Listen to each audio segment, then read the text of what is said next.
예, 여러분 그 정의로운 사람들 이렇게 말을 하면 어떤 집단이나 사람들이 떠오르십니까? 정의로운 사람. 저는 이제 한국에서는 우리 가톨릭 사제들이 떠오르는 거거든요. 어려운 일들이 있을 때마다 그들이 뭔가 약자들 보면서 이제 앞장서서 일을 했었죠. 여러분은 어떻습니까? 그러면 반대로 이제 생각해 보면 그리스도인 하면 여러분 어떤 그림이 떠오르십니까? 그리스도인 이렇게 말하면 어떤 그림이 떠오르십니까? 그리스도인과 정의라는 단어가 연결이 되십니까? 아마도 많은 사람들이 그리스도인 이렇게 그 그리스도인의 단어를 이렇게 듣는다면 그 단어와 함께 떠오르는 단어 첫 번째 이미지는 분명히 정의는 아닐 것입니다.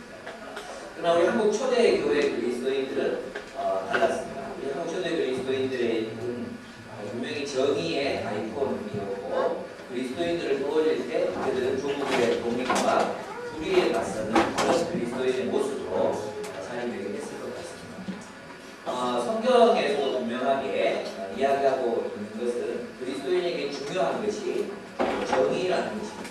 근데 언제부터인지 그리스도인들이 정의라는 것을 입에 떠올리기 싫어하기 시작했습니다. 정의는 마치 교회와 거리가 먼 것처럼 그렇게 여겨지기 시작했습니다. 그 이유는 오늘 많은 기독교 역사학자들이 이야기하지만 신사참배에 기원을 두고 있습니다. 그런 점에서 우리 한국교회는 처음은 참 좋은 출발을 했지만 이제 그 신사참배를 거치면서 원죄를 뒤집어쓰게 된 것입니다. 교회들이 신사참배를 하고 또 수많은 특별히 합동식 장로교회 또 장로교회들이 앞장서서 신사참배를 하는 바람에 그 이후부터 교회는 불의에 저항할 수가 없게 됐어요. 게다가 어떻게 됐습니까? 해방 이후에는 이승만이라는 기독교 정권이 들어섰죠. 이승만 정권이 아니지 그때는 사실은 그래요. 이승만 자체 부패했다기보다도 누가 해도 부패할 수밖에 없는 사회적인 상황이었을 거예요. 그죠? 민도도 맞았고 부족부터 심했으니까 제가 그렇다고 해서 이승만 전 대통령을 평가 이런 마음은 없어요. 그런데 그 기독교 정권이 워낙 불의했기 때문에 그 기독교 편에 서 있는 이승만 정권에 대해서 교회가 비판을 하거나 정의를 부르시기가 굉장히 어려웠습니다. 그런 점에서 신사참배에서부터 기독교 정권이 들어서고 그 이후 기독권을 교회가 가져가게 되면서 우리 한국교회는 정의라는 단어를 잃어버리게 됐습니다. 그래서 우리는 이 정의라는 단어를 누구에게 넘겨줬습니까? 가톨릭 사제들과 신부들에게 수녀들에게 넘겨주게 되었고 또 누구에게 넘겨줬습니까? 막시즘을 가슴을 품고 살아가는 공산주의자들 혹은 사회주의자들에게 이 정의라는 단어를 넘겨주게 되었습니다. 어떤 면에서 한편으로는 많은 좌파 지식인들에 의한 교회는 부패라는 단어와 동의어로 지금 사용되고 있는지도 모르겠습니다. 많은 의식 있는 사람들 머릿속에는 교회, 또 부패 이것은 거의 붙어있는 단어처럼 느껴지게 될 것입니다. 우리는 잘 인식하지 못하죠. 그러나 성경에서는 분명하게 기독교는 그리스도인은 정의로워야 한다고 말하고 있습니다. 그리스도인은 정의의 편에 서야 한다고 이야기하고 있습니다. 잠언 21장은 잠언에도 여러 잠언이 있다고 했잖아요. 관찰 잠언도 있고 여러 잠언들이 있는데 이 21편은 하나의 완결된 하나의 작품이에요. 그래서 수미 쌍관법 아시죠? 머리 처음 글과 마지막 글이 이렇게 연결되어 있습니다. 그래서 하나의 덩어리를 이루고 있는 잠언이 이 잠언 21장입니다. 그런데 이 잠언 21장은 여호와 잠언이라고 알려져 있습니다. 여호와 잠언, 하나님에 대한 잠언이라는 거예요. 그래서 이 본문을 보면 하나님이 우리 인간에게 원하시는 인생이 무엇인가, 무엇을 위해서 살아가야 하는가에 대해서 우리에게 알려주고 있습니다. 그것은 한마디로 말하면 정의라는 것입니다. 성경은 자주 그리스도인이 정의롭게 살아야 된다고 또 정의의 편에 서야 한다고 말을 하고 있는데 우리는 정의라는 말을 들으면 왠지 거리가 느껴지지 않습니까? 저도 그렇거든요. 여러분 어떻습니까? 전도, 병원 구원 이런 이야기 이야기들은 굉장히 우리에게 친숙하게 느껴지지만 정의 이렇게 말하면 그 단어는 왠지 우리와 굉장히 멀리 떨어져 있는 그런 단어처럼 느껴집니다. 오늘 본문을 보면 성경은 분명하게 우리에게 정의롭게 살라고 이야기하고 있습니다. 3절 보십시오. 공의와 정의를 행하는 것은 제사 드리는 것보다 여호와께서 기쁘게 여기시느니라. 정의와 공평이 뭐보다 중요하다는 것입니까? 예배보다 중요하다는 거예요. 정의와 공평이 예배보다 중요하다. 성경을 이야기하고 있는데 우리는 정의를 그렇게 높은 위치에 두지 못합니다. 뒤에도 계속해서 나옵니다. 12절 의로우신 자는 악인의 집을 감찰하시고, 예. 또 15절에 보면 정의를 행하는 것이 의인에게는 즐거움이요. 또 18절 악인은 의인의 속절이 되고, 또 21절 공의와 인자를 따라 구하는 자는 생명과 공의와 영광을 얻느니라. 계속해서 정의에 대해서 성경은 이 자문 21절 우리에게 말해주고 있습니다. 그리스도인은 정의로워야 합니다. 앞으로 우리 바꿔 나갑시다. 꿈의 교회로부터 시작해서 언제까지 번져나갈지 모르겠지만 그리스도인 하면 뭐가 떠올라야 되겠습니까? 정의로운 사람. 그리스도인 그러면 정의로운 사람이 떠올라야 됩니다. 그리고 그 이집트의 2011년에 그 교회들이 막 불탔습니다. 100개의 교회가 불타고 막 그랬습니다. 근데 그 중에서 이제 가장 유명했던 교회가 성 시몬 수도원 교회라는 교회가 있습니다. 이 교회는 동굴 교회입니다.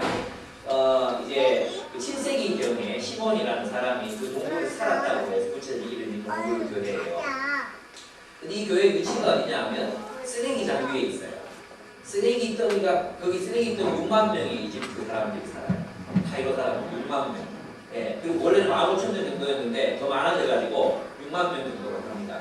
근데 이 쓰레기더미에서 살아가는 이 사람들의 평판이 어떠냐 하면 부지런하고 정직하다.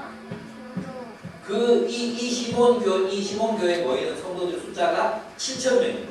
그리고 이집트는 이슬람 국가잖아요. 근데 거기에서 몇 명이 모인다고요? 7,000명입니다. 그럼 원래부터 큰 교회 아니었냐? 그렇지 않습니다. 1974년만 해도 10여 명이 모이는 작은 교회였습니다. 근데 지금은 6만 명의 쓰레기장에 주민들이 살아가고 있는데 7,000명이 모이는 거예요. 근데 이 쓰레기장에 살아가는 이 주민들의 평판이 어떠냐 하면 정직하다, 정의롭다, 부지런하다.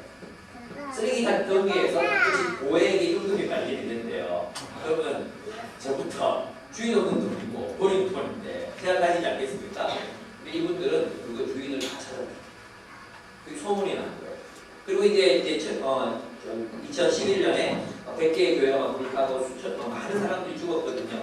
근데 이 성시몬 교회의 이 사제 이브라힘이라는 이 사제가 사랑과 용서의 복음을 전파했어요. 우리는 보복하면 안 됩니다. 우리는 용서해야 합니다. 그래서 그때부터 이집트 그리스도인들이 나가서 이제 군인들에게 총격을 당하거나 부상당한 사람들 있잖아요. 그런 사람들은 그리스도인이 앞장서서 돕기 시작했어요. 그리고 바리케이트를 치면 그리스도인들이 제일 앞에 서서 뒤에 있는 무슬림들을 보호해주기 시작했어요. 예. 그래서 이집트에서는 그리스도인 하면 정의와 평화의 사람. 그래서 수많은 이집트인들이 교회로 모이는 거예요. 수많은 이집트인. 현지 이슬람의 신물을 교회로 모여있다고. 또 오늘의 한국 교회는 어떤 모습으로 다시 새로워져야 되겠는가? 암시해 주죠. 그것은 정의. 이브라임이 그렇게 말합니다. 뭐라고 말하느냐면 그리스도인은 우리의 행동으로 메시지를 살아내야 합니다. 우리가 살아내는 메시지가 바로 그 정의라는 것입니다. 그렇다면 그리스도인은 어떻게 정의롭게 살아갈 수 있는가? 그리스도인은 무엇 때문에 정의롭게 살 수 있는가? 사실 있잖아요. 생각해 보십시오. 우리 기쁨의 교회가 이제 어디서인지 모르겠지만 폭탄 테러가 일어났어요. 내 자녀들이 죽고 내 사랑하는 사람들이 막 죽었어요. 그러면 당장 우리 마음속에 어떤 생각이 들겠습니까? 복수 이런 마음이 들지 않겠습니까? 그죠? 보복하고 복수하고 그런. 그런데 그럴 때 우리가 정의롭게 살아갈 수 있는 하나님 말씀대로 살아갈 수 있는 근거가 어디에서 그 힘이 어디에서부터 나오겠는가? 그것은 바로 하나님의 통치하심을 믿는 것에서입니다. 그래서 우리가 정의로운 삶의 기초는 다른 데 있는 게 아니에요. 사상에 있는 것도 아니고 또 무슨 정의식, 역사의 뭐 발전 이런 것이 있는 것도 아니에요. 그리스도인들이 정의롭게 살아갈 수 있는 근거는 하나님이 통치하신다는 사실을 믿는 믿음 때문에 우리는 정의롭게 살 수 있습니다. 여러분 이집트 그 교회가 용서의 복음을 말할 수 있는 이유, 우리가 그 원수들을 사랑해야 됩니다 라고 말하면서 무슬림들을 품고 치료해주고 그들을 먹이고 입힐 수 있었던 이유는 바로 하나님이 통치하신다는 사실, 그 사실을 믿음으로 받아들였기 때문이었습니다. 여러분 하나님이 통치하신다는 사실을 믿지 않으면 정의롭게 못 살아요. 여러분 세상 사람들이 말하는 지혜가 뭡니까? 세상 사람들이 말하는 지혜는 정의가 아니고 불의하게 사는 거예요. 불의하게 사는 거예요. 어떻게 해야 지름길로 높은 곳에 도달할 수 있는가? 지혜다, 지혜롭다 이 말은 정의롭게 산다는 말하는 게 아니에요. 그럼 오늘 우리 본문이 이야기해 주는 바가 무엇인가 하면 정의는 곧 지혜라는 것입니다. 정의롭게 사는 것이 지혜다. 정의가 지혜다. 라고 우리에게 본문이 가르쳐줍니다. 그 이유가 뭐냐 하면 하나님이 통치하시기 때문이라는 거예요. 하나님이 통치하시기 때문에 하나님이 승리하신다. 하나님이 승리를 가져다 주신다. 하나님이 악인을 심판하시고 하나님이 의인을 보상하신다는 믿음. 그 믿음 때문에 우리 그리스도인들은 정의의 길을 선택할 수 있습니다. 여러분 세상에 나가서 정의롭게 살면 여러분 무슨 소리 듣습니까? 칭찬받습니까? 칭찬 안 받습니다. 욕먹습니다. 여기 융통성 없는 사람들이 욕먹습니다. 그렇지 않습니까? 우리가 정말 원칙대로 살고 정직하게 살면 아유 저 답답한 사람, 저 융통성 없는 사람 욕먹습니다. 또 불이익을 당합니다. 그럼에도 불구하고 우리가 정직하게 정의롭게 살아갈 수 있는 이유는 하나님이 온 세상을 다스리시는 창조주이시다. 하나님이 세상을 다스리신다. 바로 그 이유 때문에 우리는 정의롭게 살아갈 수 있는 것입니다. 여러분 그래서 우리는 불의와 타협하지 않았으면 좋겠습니다. 우리 그리스도인들은 좀 정의롭게 살았으면 좋겠습니다. 오늘 본문에 보면 1절을 보십시오. 하나님 다스리시는데 어떻게 다스리시는가? 하나님이 왕을 원하시는 대로 이끄십니다. 왕의 마음이 여호와의 손에 있으니 마치 보물과 같아서 그가 임의로 인도하시느니라. 하나님이 왕을 원하시는 대로 이끌어서 자신의 뜻을 성취하십니다. 왕의 마음이 여호와의 손에 있습니다. 하나님 다스리신다는 거죠. 두 번째, 하나님은 악인을 심판하시고 의인을 형통하게 하십니다. 오늘 본문을 보면 5절을 먼저 읽어보세요. 5절 같이 읽겠습니다. 시작. 부지런한 자의 변명은 부고함에 이를 것이나 조급한 자는 묵직함에 이를 따름이니라. 이렇게 얘기하고 있죠. 여러분 부지런한 것과 조급함을 세 번역에 보면 성급함이라고 되어 있어요. 그럼 부지런한 것과 성급한 것은 어떻게 차이가 있을까요? 그 차이가 뭘까요? 저는 그렇게 생각해요. 과정을 생략하면 성급함이에요. 과정을 생략하면 지름길로 가고 싶은 거죠. 빨리 돈 벌고 싶은 거죠. 빨리 목표에 도달하고 싶어요. 그래서 과정을 생략하고 싶어요. 근데 부지런한 건 뭡니까? 그 과정을 성실하게 다 이행함으로 기간을 단축하는 거예요. 그것과 그 과정을 뛰어넘어서 내가 제자리에 올라가야지 이렇게 하려면 결국 뭘 써야 돼요? 뇌물 써야 돼요. 뇌물. 결국 뇌물 써야 되고요. 불의한 방법을 사용할 수밖에 없고요. 또 억울한 사람이 생겨날 수밖에 없다는 것입니다. 그런 점에서 우리 한국 사회는 불의가 제도화되어 있어요. 불의가 제도화되어 있어요.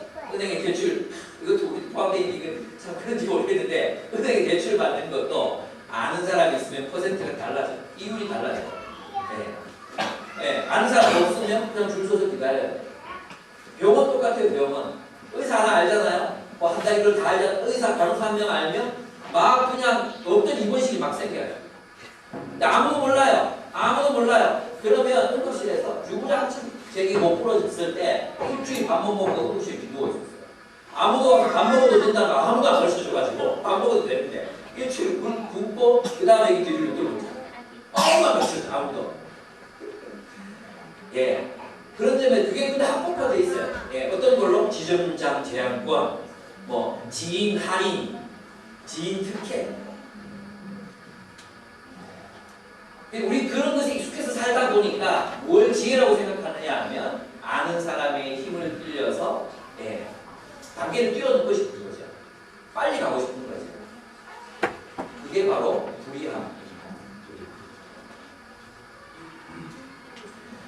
과정을 뛰어넘는 것입니다.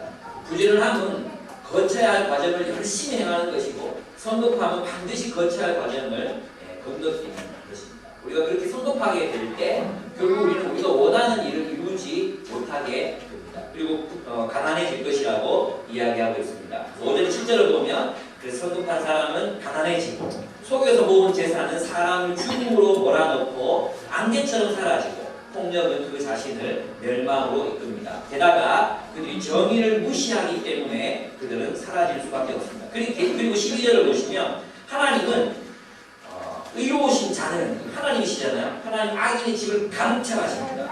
주목해서 보고 계십니다. 그리고 반드시 그를 환난에 던지신다고 말씀하고 있습니다.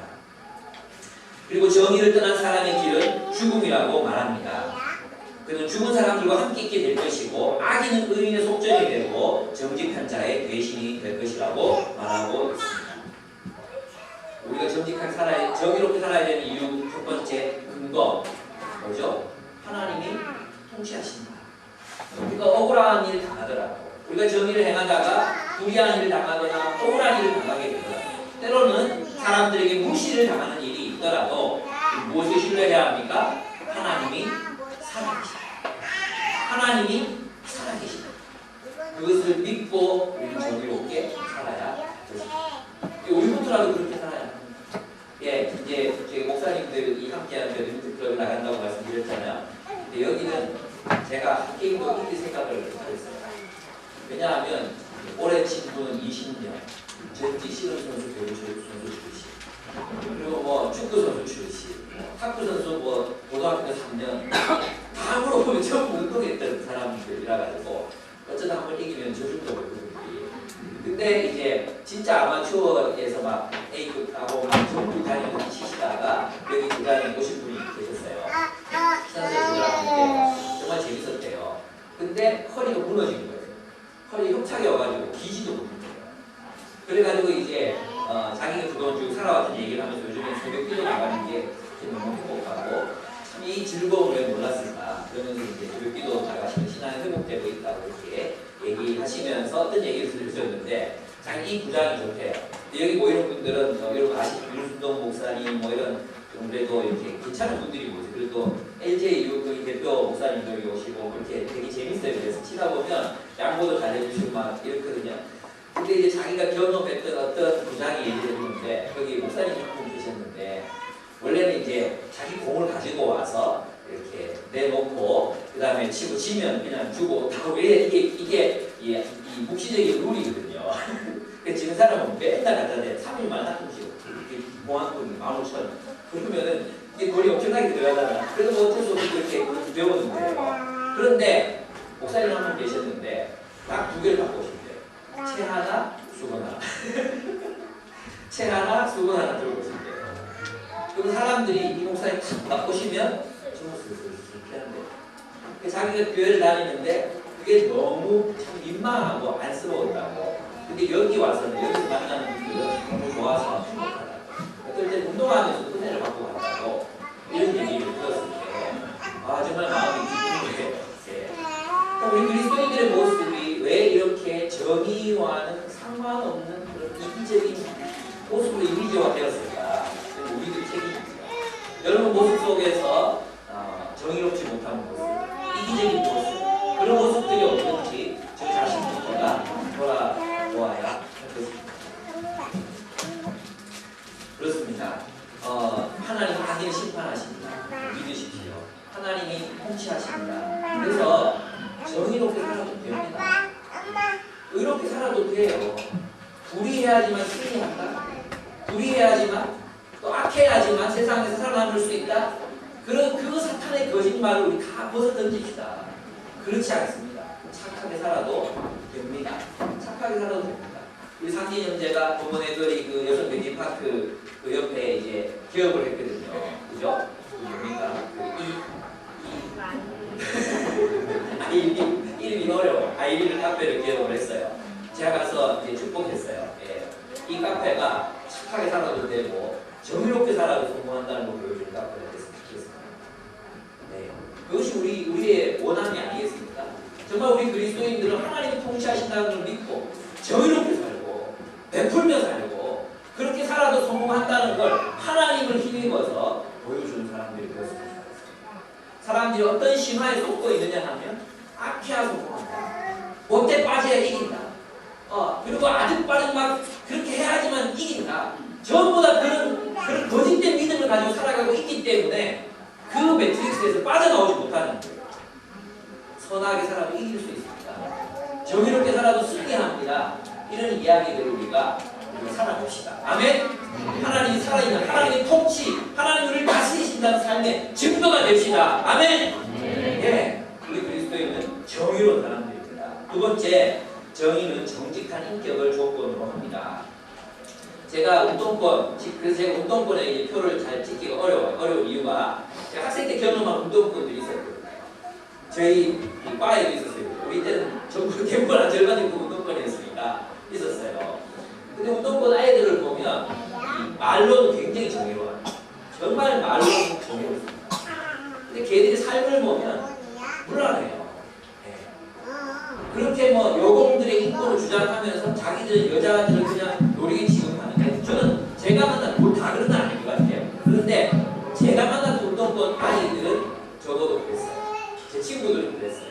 그래서 있잖아요. 이 회사 찝쩍거렸다, 저 회사 찝쩍거렸다가 또 와서 있잖아요. 자기가 막 그 찝쩍거렸던 얘기를 또 막 써놓고 하면 정말 듣기 싫었거든요. 예, 술자리 가면 다 그런 얘기예요. 예. 그 성경은 뭐라고 말하냐면 정의는 정직한 인격을 조건으로 한다. 정의의 근거는 하나님의 통치라면 우리가 정의롭게 살아가야 될 바탕은 어디서부터 나오는가? 조건은 무엇인가? 그것은 우리의 인격을 요구한다는 것입니다. 사람들은 착각합니다. 정의롭게 행동하면 된다. 정의를 위해 가담하면 된다.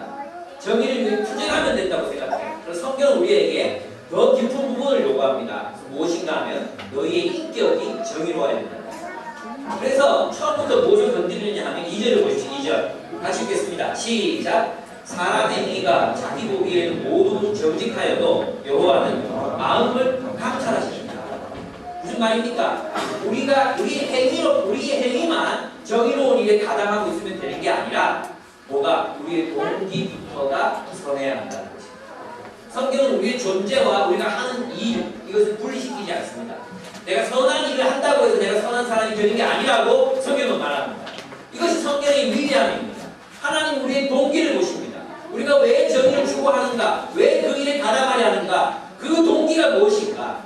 그것이 정치적인 권력, 또 정치를 해먹기 위한 어떤 도구인가? 높은 자리에 올라가고 인정받기 위한 것인가? 정말 사람들을 사랑하기 때문에 하는 일인가를 물으신다는 것입니다. 그럼 교회도 마찬가지입니다. 어떤 동기로 하는가? 동기. 여러분 자신의 동기를 살펴보십시오. 두 번째, 4절, 4절. 다시 읽겠습니다. 시작. 눈이 높은 것과 마음이 교만한 것과 악인이 형통한 것은 다 죄니라 그랬어요. 근데 이걸 이제 다 죄니라, 악인이 형통한 게 죄니라 이렇게 말하니까 뭔가 글이 안 되는 거 비문 같지 않습니까? 이게 약간 비문입니다. 원래 새 번역에 보면 이걸 다시 번역했는데 어떻게 번역하고 있느냐 하면 거만한 눈과 오만한 마음은 악인의 표시다. 그러니까 거만함과 오만함은 뭐예요? 악인의 표시. 여러분 악인은 어떻게 분간할 수 있느냐고요? 다른 사람 개무시하는 악인이에요. 네. 그럼 사람들 만나보세요. 저는 이게 있잖아요. 오늘 우리 한국 사회에 좌파가 실패하는 이유라고 생각해요.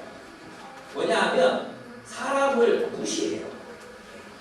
사람을 무시하거든요. 네. 어떻게 해요? 아유 저것도 모르는 것들 무시하거든요. 저것도 모르는 것들 저런 어떤 덜 떨어진 사람들 이렇게 무시하는 그 사람은 그게 싫은 거예요. 니들 똑똑하게, 니들 똑똑하다 그래. 이렇게 되는 거예요.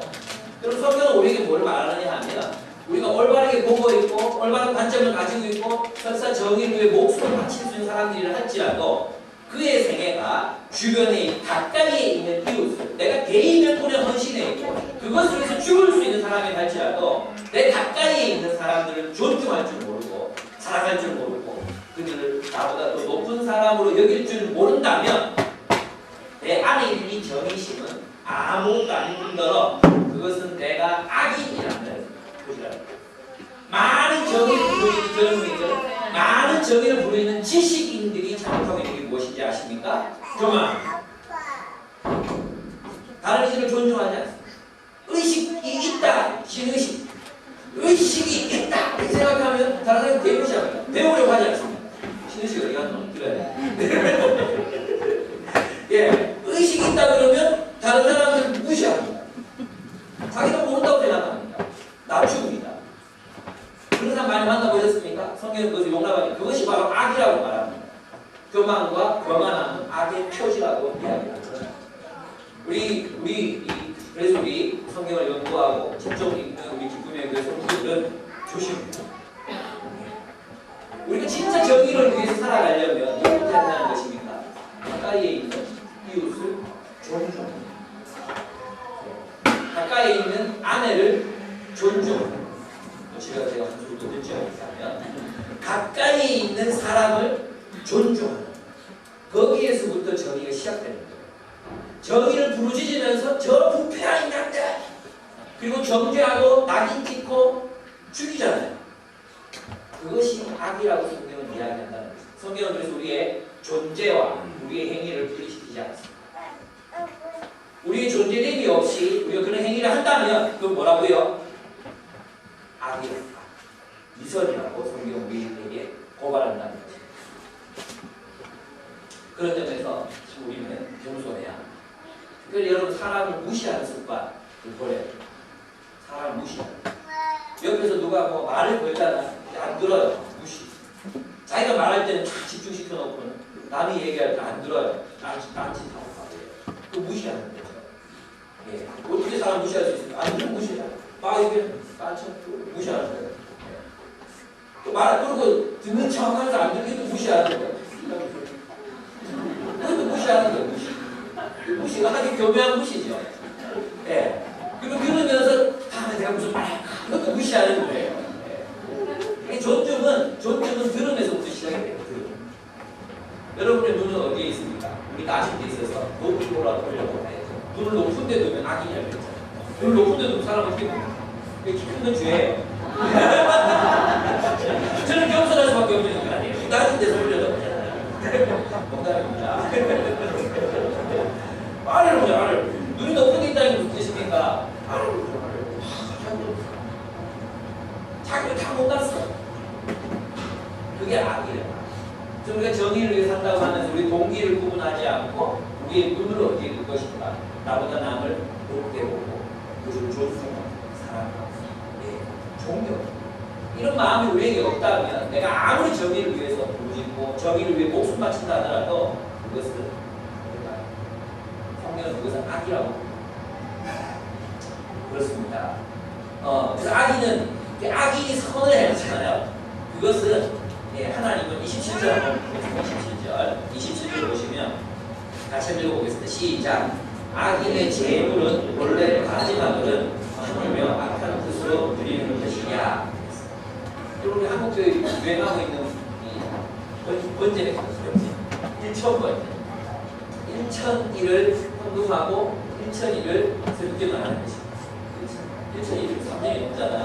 그럼 물론 좋다고 생각합니다. 근데 1,000번째 드리면 당신들이 소원하는 바가 이루어질 것입니다. 1,000번째 드리고 나면 하나님이 여러분이 원하시는 것을 이루어질 것이다. 그렇게 이야기하는 것은 사기입니다. 성경에 1,000번째를 드리라고 교수에 얘기했습니다. 솔로몬이 드린 1,000번째라고 이렇게 갔습니다. 송아지는 몇 번째 모르겠는데 송아지 있으면 송아지가 얼마나 있어요? 하물며 악한 뜻으로 드리는 것은 더 역겹다는 거죠. 악인의 재물은 선한 거죠. 재물은 좋은 거예요. 헌금 많이 하는 거 좋은 거죠.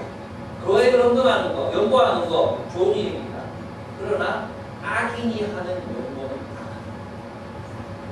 성경은 철저하게 우리의 존재와 우리의 행위를 연결시키고 악인의 선에는 위선입니다. 여기에서 복음이 절대적인 사실을 우리는 받아들일 수밖에 없습니다. 우리 모두가 악인 아닙니까? 우리 모두는 선한 동기로 살아갈 수 없는 사람들 아닙니까? 그렇지 않습니까? 그래서 우리는 의롭다고 받아요. 그래서 예수 그리스도의 의를 힘입을 수밖에 없습니다.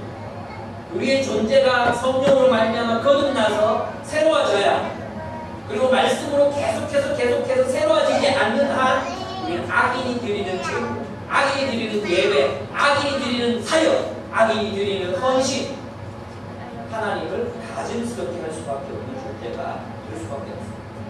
그러므로 우리는 성령으로 말미암아 날마다 말씀과 씨름하고 자신을 쳐서 목적시키고 낮아지고 겸손해지고, 그렇게 우리의 존재를 하나님 앞에 드리고 우리의 행위 이전에 우리의 존재가 변화되는 역사, 그 성령의 역사를 체험하면서 살아가야 할 존재입니다.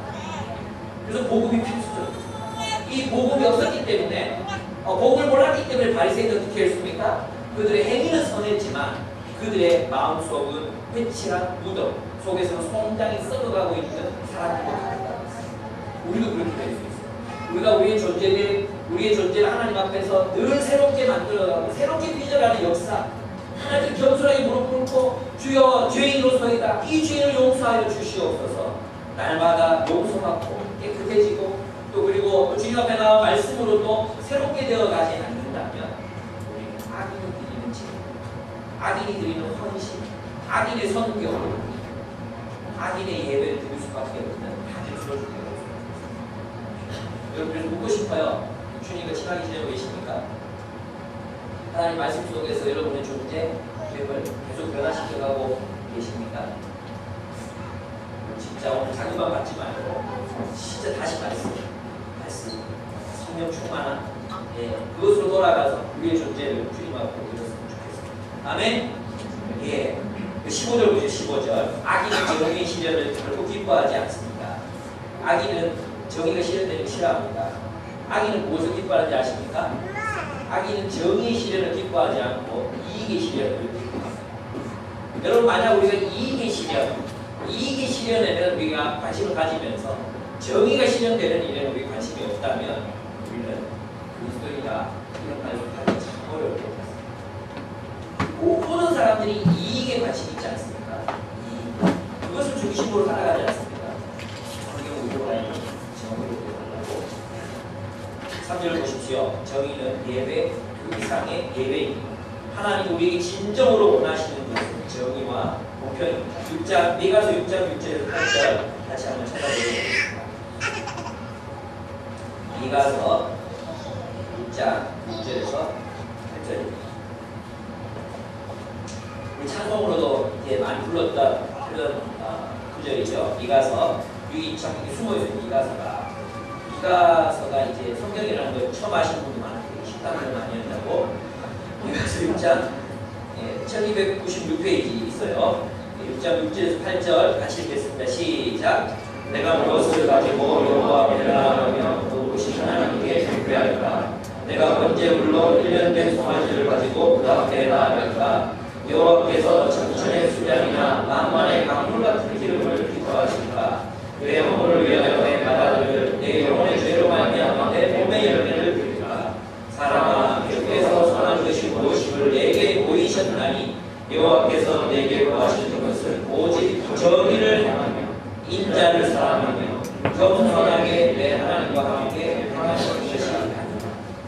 하나님이 진짜 우리 사람들에게 원하시는 게 세 가지. 첫째, 정의를 행하고, 둘째, 인자를 사랑하고, 셋째, 겸손. 주님이 우리에게 진짜 원하시는 정의와 공평입니다. 그것은 예배보다 높아집니다. 예배의 자리에 많은 사람들이 나와서 하나님을 손을 들어 찬양하는 것보다 더 기뻐하시는 것이 무엇인가? 우리 그리스도인들이 정의와 인자를 겸손하게 합니다. 그럼 정의가 뭡니까? 정의가 뭡니까? 다시 아모스가 아니죠. 잠언으로 돌아가겠습니다. 잠언 21장 13절. 하나님이 원하시는 정의. 13절 26절에 나타나고 있습니다. 13절 같이 읽겠습니다. 시작. 귀를 막고 가난한 자가 부르짖는 소리를 듣지 아니하면 자기가 부르짖을 때에도 들을 자가 없습니다. 하나님 진짜 원하시는 게 뭐예요? 정의를 행하는 거죠. 정의와 인자를 행하는 그게 뭡니까? 가난한 자의 부르짖음을 듣는 것입니다. 가난한 자가 부르짖는 소리를 듣는 것이라고 아모스는 잠언은 이야기하고 있습니다. 아모스는 더 강력하게 이야기하고 있습니다. 26절 보시죠. 26절 같이 읽겠습니다. 시작. 어떤 자는 종일토록 참하기만 하나 의인은 아끼지 아니하고. 우리는 모든 일에는 얼마나 하라는 게 있죠. 뭘 들어야 되고 적금을 뭘 해야 되고 재테크를 하려면 건물을 사서 어떻게 굴려야 되고 이런 일에는 우리의 마음이 얼마나 많으신지 어떻게 베풀 것인가 누구에게 베풀 것인가에는 우리는 관심이 없습니다. 정의는 따라하시죠. 정의는 가난한 사람의 부르짖음을 듣는 것이다. 그래서 우리 직장인들 그룹을 어떻게 만들어갈까 진짜 고민되고 있습니다. 그리고 리더들 진짜 막 고민하고 있어요. 우리 멘토링 하고 계신 분들이 30몇 명인데요. 근데 저희 이제까지 이제 해온 사역을 평가를 해봤어요. 지난 소식이고요. 평가를 해보니까 어떤 형태냐 하면 교회 안에 있는 더 헌신된 사람이 잘 훈련된 시간 없는 사람들을 열심히 돕고 그런 모습을 우리 본질하고 조금 떨어져 있지 않나. 사실 우리 교회에 여러분들 다 대부분 보시면 진짜 새신자에서 예수 믿는 사람들 많아요. 정말 예수 잘 믿고 싶어서 온 사람들이 많죠. 대부분이. 지금 뭘 입시를 준비하거나 또 무슨 입사를 준비하기 위해서 시험을 치거나 이렇게 하기 위해서 시간이 부족한 분들이 대부분이에요. 그렇죠? 양육이 따로 필요하거나 막 보살핌이 필요한 사람 내가 볼 때는 없어요. 한두 명 큰 소리가 너무 많아요. 큰 소리. 큰 소리인데 우리 저런 친구를 위해서는 200명 사람을 보여야 되지 않나. 여기 옆에 한번 돌아보십시오. 돌아보시면 있잖아요. 다 한가닥 했던 사람, 한가닥 했던 사람. 네? 여기 한번 다 내놓으려 했던 사람들 아닙니까? 네. 근데 여러분을 위해서 시간과 돈을 쓰기가 아까워요. 그래서 안 쓰려고 이제. 여러분을 위해서 시간 안 쓰는 거예요. 네. 멘토링 하는 사람들 따로 뽑을 거예요. 뽑아가지고 이 사람들이 이제 가난한 청소년 집 방문하죠. 그럼 그 집에 장판이 다 떨어졌다. 연탄이 없다. 그러면 우리가 같이 가서 연탄 보일러 나눠드리고 부모님 나눠드리고 반찬 해드리고 도배해드리고 지붕도 이어주고 또 우리가 해야 될 일 아닌가. 그거에 집중해야 되는데 자꾸 이제 시간이 없는 힘든 사람들 쪽으로 자꾸 우리가 하고 있다는 거예요. 근데 그렇게 하나하나 여러분 다 잘 할 거잖아요.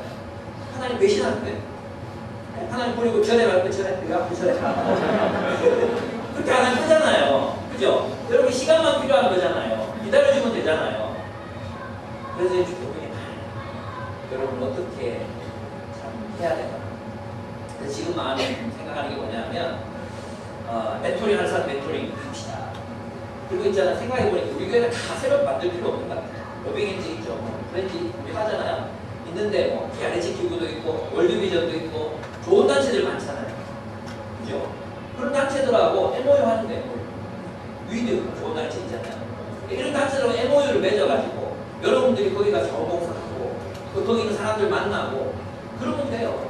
우리 저 유교자매가 이전 직장이 있었거든요. 거기 이제 고아들을 이제 시설 받다가 아이들을 하는 데거든요.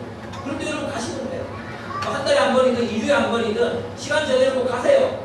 가세요. 공차세요. 고무줄놀이 하세요. 네. 친해지시면 뭐 자연스럽게 멘토링 하는 거 아닙니까? 우리 멘티 없다고 막 난리고 진짜 멘티가 없어서 없을 것 없는가? 아닌 것 같아요.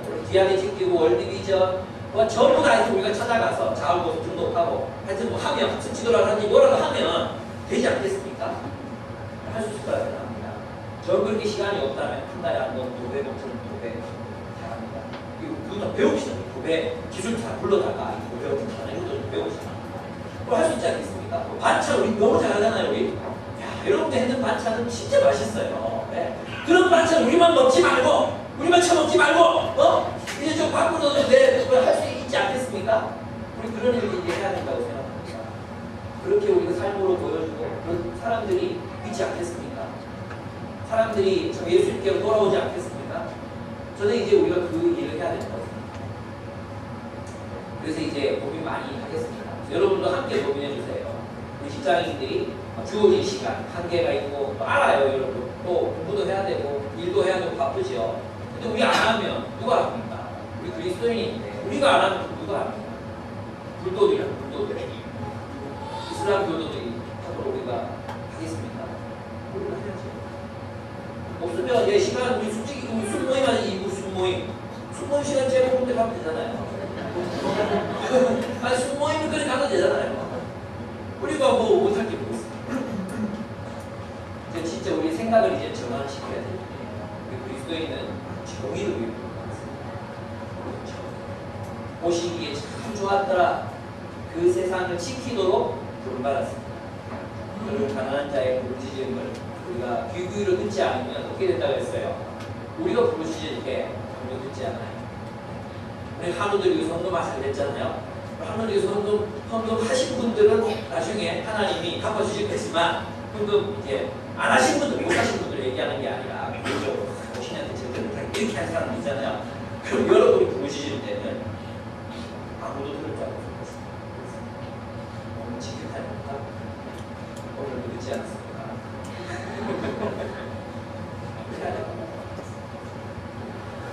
정의를 다하는 사람의 부르짖음을 무엇입니까? 저는 이제 우리 교회 안에서 또 한국 안에서 이거 이제 하는 거 있잖아요. 우리 할 것 같아요. 근데 제 관심 아프리카에서 아프리카, 인도네시아. 저 정말 빈민 지역이고요. 또 이슬람권도요 진짜 가난하게 살아요.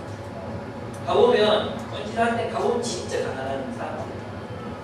그 사람 어떻게 도울까? 특별히 저는 신앙 때문에 난민이 된 사람이에요. 그죠? 신앙 때문에 집을 들어서 어떻게 도울까?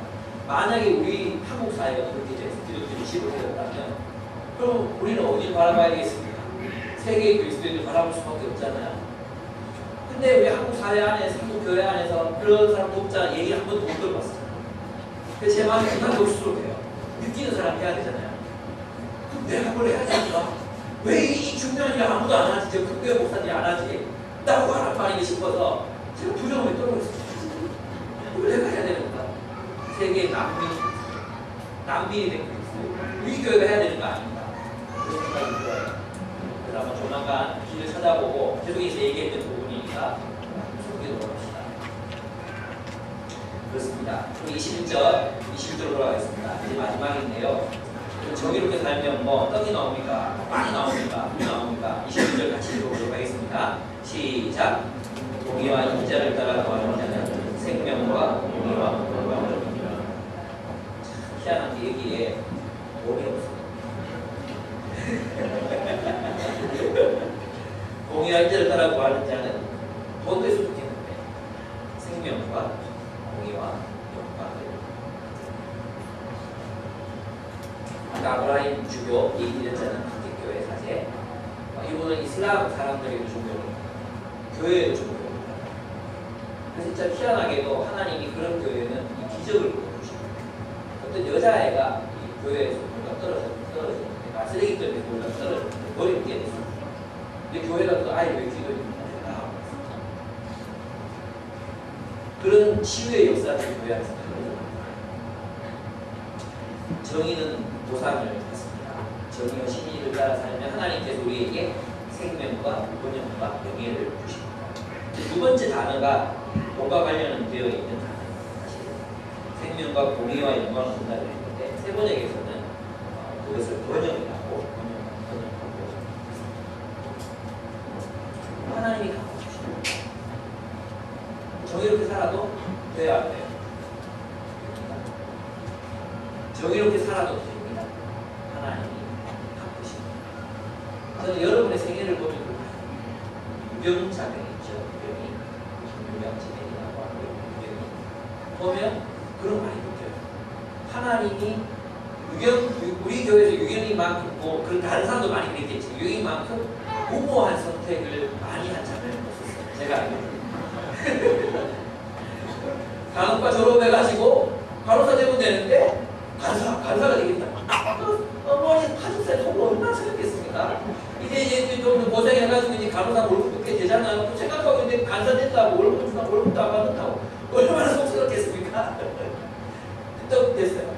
간사 끝나고 나서 또 이게 끝나고 뭐 하고 싶은데 또 간호사 죽어놨잖아요. 근데 안 굶어 죽었어요. 살아있어요. 네. 게다가 가족들도 다 구원하고, 예, 또 좋은 남편 만나고, 그건 아닌가? 행복하게 살아요. 하나님 고생하시잖아요. 우리 솔직히 모임 때도 우리 미역장의 간증을 이렇게 들으면서 느끼는 게 있었어요. 하나님이 주를 위해서 살아간 사람들의 삶을 꼭 그렇게 포기하지 않습니다. 우리 박영도 목사님이 자주 하신 얘기, 주를 위해서 살았습니다. 그런 걸 주고 이런 얘기를 하나님이 듣고 싶으시고, 하나님이 그렇게 의리가 없는 분이라고 알려지는 걸 원하시겠다. 저의 생애를 봐도 그런 것 같아요. 저는 주를 위해서 막 드렸다고 생각했지만 하나님은 정말로 더 풍성한 것으로 갚아주셨어요. 하나님은 의로운 분이십니다. 하나님이 통치하십니다. 그래서 우리 그리스도인들은 신실하게 정의로운 길을 걸어갈 수 있습니다. 이 본문에서 이해가 안 되는 게 있는데, 이 여호와 전문에서 두 구절씩이나 나오는 게 있거든요. 다투는 여인과 사는 것보다 궁방치고는 아니야. 다투는 여인과 사는 것보다 광야에 살면 불필요한 구절 같거든요. 근데 저는 이 부분을 해석을 못하겠어요. 넘어가기로 하겠습니다. 왜 이렇게 그랬는지 모르겠어요. 네. 아마 이 기자가 이 본문을 적어가는 중에 부부싸움을 많이 했거든요. 세상에 이걸 어떻게 하겠다. 마지막으로 보면 이제 진짜 30절 31절인데요. 싸울 날을 위하여 마병을 얘기하거니와 이기면 여호와께 다시 한번 말하죠. 결국 우리의 결론은 누구에게 달려있다? 하나님께 달려있다. 그 과정에서 우리는 고난을 당하고 때로는 핍박을 받고 교회가 터지고 사람들이 죽기도 하고 그런 일들, 우리 한국 사회는 없는 일이지만 그것과 방불한 어떤 일들이 우리에게 일어난다 할지라도 하나님이 살아계셔서 갚아주십니다. 하나님이 살아계십니다. 하나님이 생명과 번영과 명예로 갚아주십니다. 말씀하셨습니다. 저는 그것이 바로 이집트 코틱 교회가 그 성시몬 교회가 우리에게 보여주는 바라면서 그들이 보복했다면 많은 이집트 역사가들이 기자들이 이렇게 말하는데요. 만약 기독교가 이집트에 엄청난 부를 기독교인들이 가지고 있습니다. 예, 엄청난 부를 가지고 있습니다. 미국하고 연계되어 있습니다. 그러니까 만약에 기독교인들이 용서하지 않았다면 이집트가 내전에 격한 내전에 빠졌을 거라고 그렇게 이야기합니다. 기독교인들이 용서해 주는 것이었습니다. 그 결과는 하나님께 영광을 돌리는 것이었습니다.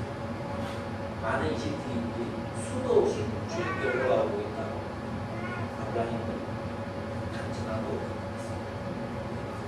우리 정의롭게 살아서 선회합시다. 하나님은 우리 얼굴을 높이고 우리를 높이시는 것을 경험합시다. 하나님 나를 사용하셔서 정의가 이긴다는 걸 보여주십시오.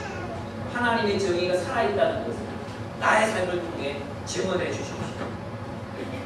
그것이 우리 그리스도인들의 삶이 생존을 위해 달고 뭉치지 말고 하나님의 정의와 공의를 위해 살아가시는 여러분 제 삶이 되기를 축복합니다. 함께 기도하겠습니다. 우리의 삶은 나는 정의를 추구하고 정의를 위해서 살아가고 있고 정의를 위해 산다는 것 곧 가난한 사람을 위하여 살아가고 가난한 자의 울부짖음을 듣는다는 것을 의미한다고 하겠습니다. 예, 우리 가난하죠. 우리 가난합니다. 압니다. 우리가 더 가난한 사람들이 근데 많습니다. 세상에도 우리가 더 가난한 사람들이 너무너무 있습니다. 그 울부짖음을 듣는 게 영성입니다. 신앙이란 다른 게 아닙니다.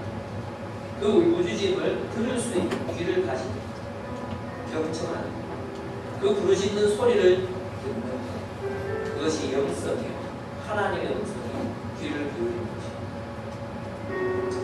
그렇게 살아가게 해달라고 기도합시다. 하나님 제 삶의 상황을 아시지 않습니까? 지금 저는 무엇을 해야 합니까? 어떻게 당신을 섬겨야 합니까? 어떻게 정의를 위해 살아야 합니까? 기도했으면 좋겠습니다. 기도하시겠습니다. 당신의 통치하신 걸 믿습니다. 그래서 우리가 정체롭게 살아가기로 결단합니다. 하나님, 우리와 함께 해주시고 우리에게 용기를 더하여 주시고 지혜롭게 그 정의를 실현해 나가는 우리가 될 수 있도록 도와주시옵소서.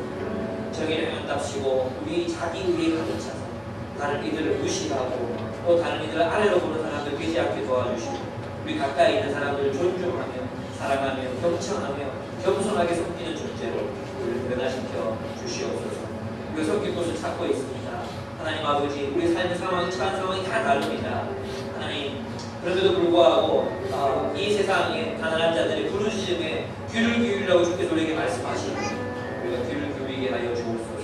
듣게 하시고 우리의 삶의 상황 속에서 최선의 방안을 찾아서 주를 섬기게 하여 주시옵소서. 예수님의 이름으로 기도드렸습니다. 중요합니다. 왕이 악인들을 짓밟고 의인들을 세워주면 그 공동체의 문화가 어떤 문화가 되겠어요? 이 사람이 그렇게 할 때 여기로 문화가 만들어져야 됩니다. 선한 사람들이 공정하게 대우받는 그런 문화를 세우는 것입니다. 어떤 공동체든지 공동체를 세워갈 때 가장